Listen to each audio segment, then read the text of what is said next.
r/NoSleep. Posted by u/dark and creepy. I was a police officer investigating missing person in the woods, and it was the worst case of my career. Final. Prologue. This series of supernatural events I'm going to recollect to you has been kept extremely confidential and non-disclosed for a good 15 years. I was involved with this particular case back when I was a rookie, only being a police officer for about a year and a half. All areas and people I will refer to in this will have their names changed to protect their identity as well as my job. For this post in the series, I'm going to read another submission from the Missing Persons Journal that at the time of when this occurred gave me more insight on what truly happened to him, but still there lingers mystery in the crevices.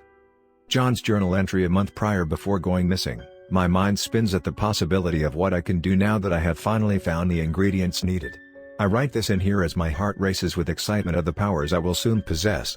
Oh, the things I'll be able to do when I gain the strength of 10 men. However, this ritual is still unclear and could backfire terribly, but I will obey the rules given and not cross any boundaries or lines. My life depends upon it.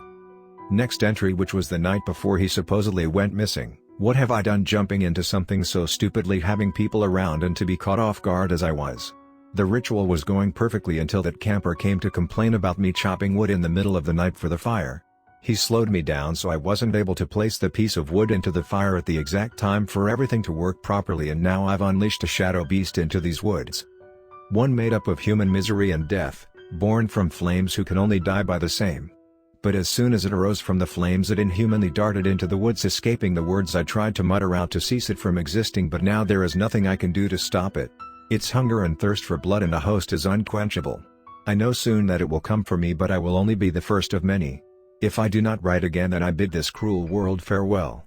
This was the second to last entry in the journal, but the last one I showed you in the previous post where he wrote about being followed. So furthermore, these are some of the last sentences he's ever written. That thing isn't trying to kill me, but I have no idea what it wants. It wanders close to me at night, out of sight, waiting for me to let down my guard, but it could have killed me many times already but hasn't, and I truly don't know why. The only thing I can imagine is that this thing wants to get inside of me, possessing my body and gaining complete control of my actions. Soon after, it would commit the most heinous crimes that anyone could imagine.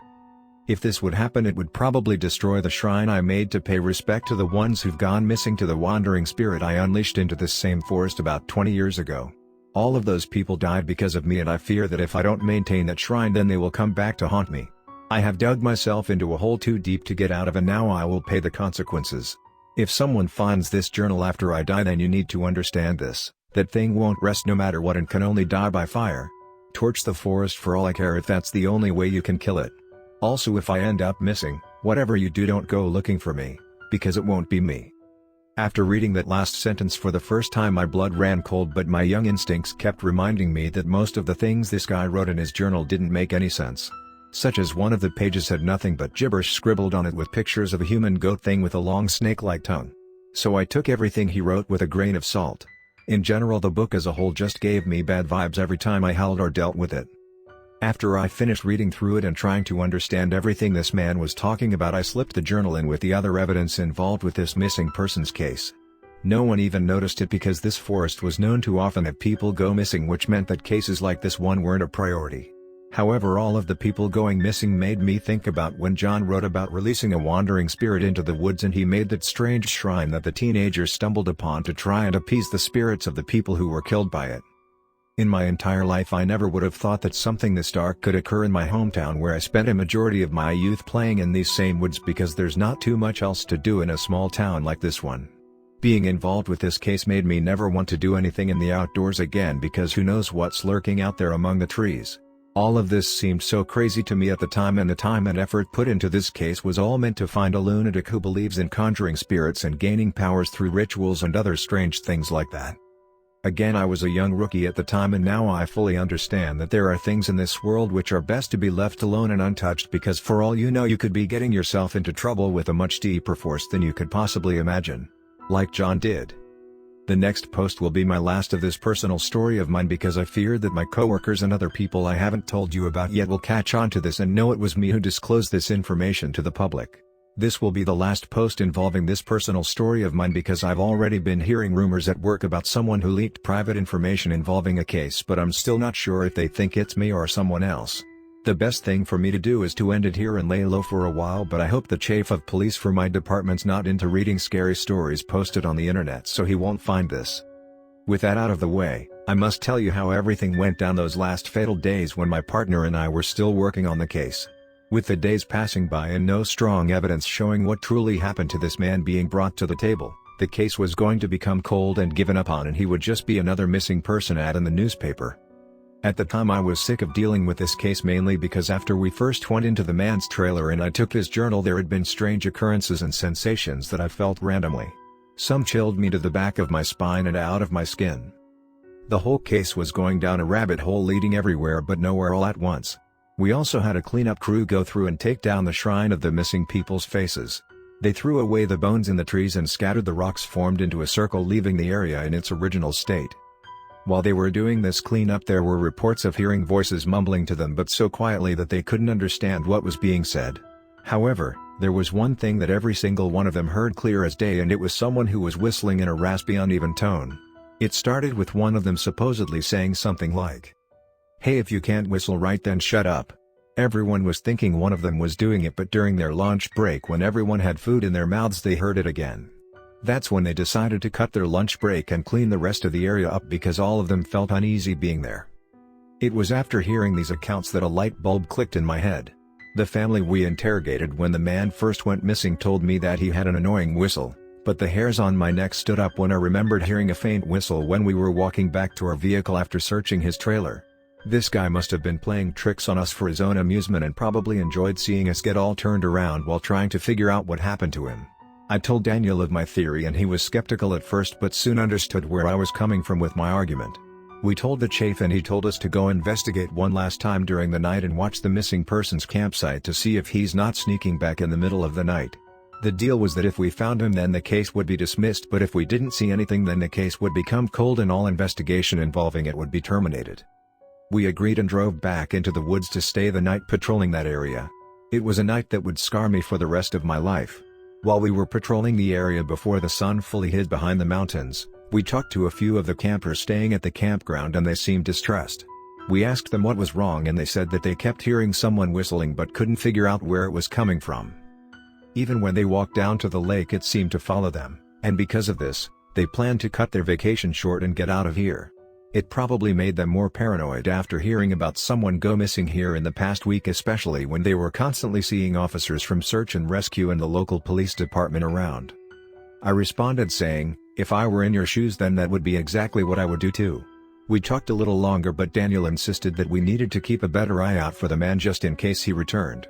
I understood and we drove to where we could see the man's camp trailer but were still well hidden. That's when the waiting began until it was midnight.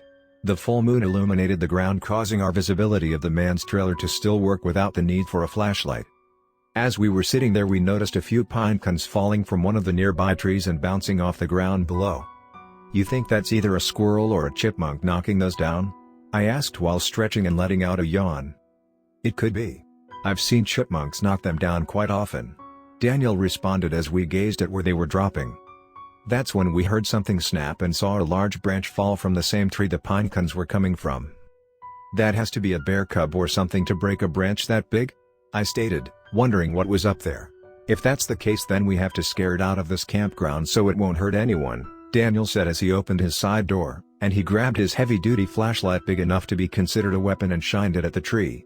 I couldn't see exactly where he was shining because I was still in the vehicle, but Daniel pulled out his gun and started screaming, "Sir, get out of the tree now. This is the police." I wondered what was going on, so I got out and saw where Daniel steadily held the flashlight. How did he get up there?" The words fell out of my mouth as we watched the man we were looking for at the top of the tree clinging to the base. He didn't move at all, but his eyes were illuminated by the flashlight and reflected brightly blood red. "Sir, I won't tell you again. Climb down from the tree, or if you are incapable of doing so, please let us know," Daniel yelled with droplets of spit falling out. The man didn't respond but just stayed put, watching us intensely with those glaring eyes. Suddenly the man jumps from the tree to another one, and that's when we noticed that all he's wearing was some tattered, dirty blue jeans. Daniel opened fire trying to shoot him down, but the man was so swift in his movements that he wasn't able to land a shot. "Let's follow him," Daniel screamed as he ran after the man. I followed closely behind with my weapon drawn, wondering what was wrong with the man. Briefly, We could see him jumping from tree to tree and we continued after him, slowly going deeper into the woods. "Where did he go?" I said while sucking in gulps of air. "I don't know, you hear that?" Daniel asked as he glanced about. Listening closely, I could hear the faint sound of someone whistling. "He's got to be close by," Daniel stated firmly while tightening the grip on his gun. Closely listening to the raspy, uneven whistling, I said, "It's getting louder. That must mean he's..." Out of nowhere, the man pounced from one of the trees on top of me. He was trying to sink his sharpened teeth into my neck, but I held him back the best I could, but his strength seemed inhuman. Daniel quickly shot the side of him, which caused him to dart off into the woods, and he wasn't hunched over or grabbing his wound but just running as if nothing had happened. "You okay?" Daniel quickly asked as he helped me to my feet and said, "Hurry, we can't lose him." I agreed and we followed his bare footprints in the dirt that lead to an open field covered in dry yellow grass. In the middle of the pasture we noticed a dark spot. Shining our lights at it, it was the back of the man. Slowly but swiftly we made our way over to him, but when we got there we saw that he was shaking and I asked sternly, "Sir, please restrain yourself. We aren't here to hurt you." The man's eyes darted at me and he muttered with blood spewing from his mouth, "Run. That thing left me to die and is searching for a new host. Get out of here while you still can. We need to get you to a hospital, and we're not leaving. Now please explain to me why you tried to attack us." Daniel asked sternly, not knowing everything that I knew about this man's dark past at this point. The man's eyes, who were staring me down, slowly started to move to stare at something just past me. Not looking behind me, I grabbed Daniel's arm and quickly yanked him towards where we came from. He restrained and pulled his arm from my grasp, saying, "What are you doing? We can't just leave him here." Not knowing what to do, I looked back at Daniel and saw a dark figure standing 5 feet behind him. "There's something right behind you," I screamed while trying to pull out my gun that seemed stuck in its holster. Daniel then said while turning around, "What do you mean there's something?" As he looked behind him, the figure stayed still. Daniel drew his gun and looked back at me and I could sense fear in his eyes. The man on the ground began muttering nonsense words which seemed to anger the thing, which suddenly disappeared. That's when the man on the ground started to kick his feet while screaming his lungs out. Daniel looked at me and somehow read each other's mind as we both darted back to the vehicle, leaving the man screaming there. As we ran, we heard the screaming stop, but not waiting for anything, we jumped into the police car and drove off back to town. We got on the radio and reported back to the station on everything that went down, and they seemed in disbelief. As we got back to the station, there were people I've never seen before dressed in dark suits that interviewed us on what exactly happened, and once it was over they made us promise not to ever tell anyone else about it. After posting this, I guess I just broke that promise, but it is what it is. Later I found out that they closed the campground down, saying that it needed to be refurbished, and soon after there was a mysterious fire that swept the area, burning everything into ashes. In the newspaper, it was blamed on the butt of a cigarette that was tossed into a dry grass field. I knew that that was a lie and it was an intentional burning. The fire was meant to kill that thing, but I don't think it worked, because a week later someone went missing in a part of the woods nearby that was untouched by the flames. We never solved this case because technically the man was still missing, but I'm never going back into that area again. It's been 15 years since I was last there, and I will go the rest of my life avoiding it. Some places need to be avoided the same way some things don't need to be understood. I will finish by saying that if you see a campsite closed and it says that there's maintenance going on, don't believe it, because for all you know there could be another beast lurking in its midst. Be safe out there.